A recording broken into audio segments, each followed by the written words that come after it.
Deesa Dhanera highway ઉપર છોટા હાથી અને luxury વચ્ચે અકસ્માત થતાં ડ્રાઈવરનું કમકમાતી ભર્યું મોત.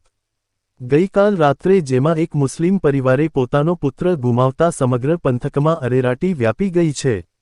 ઈદના પવિત્ર તહેવારની ઉજવણીની તૈયારીઓ ચાલી રહી હતી તેવામાં જ લાધાપુરાના સિંધી પરિવાર પર આભ ફાટ્યું છે.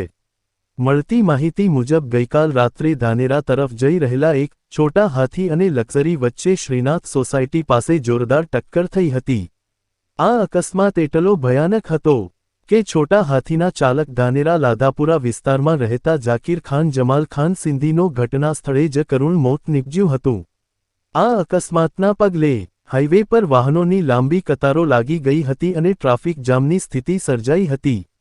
ઘટનાની જાણ થતાં જ ધાનેરા પોલીસની ટીમ તાત્કાલિક સ્થળ પર પહોંચી હતી. પોલીસે તાત્કાલિક કાર્યવાહી કરી ટ્રાફિક ખુલ્લો કરાવ્યો હતો અને મૃતક જાકીર ખાનના મૃતદેહને પોસ્ટમોર્ટમ પીએમ અર્થે ધાનેરાની સરકારી હોસ્પિટલ ખાતે ખસેડ્યો હતો. ઈદના તહેવારના દિવસે જ યુવાન પુત્રના મોતના સમાચાર મળતા લાધાપુરામાં માતમ છવાઈ ગયો છે. એક તરફ તહેવારની તૈયારીઓ હતી અને બીજી તરફ પરિવારમાં આક્રંદ જોવા મળી રહ્યો છે. હાલ પોલીસે અકસ્માત અંગે ગુનો નોંધી આગળની કાયદેસરની કાર્યવાહી હાથ ધરી છે. રિપોર્ટર મહેબૂબ બેલીમ ધાનેરા.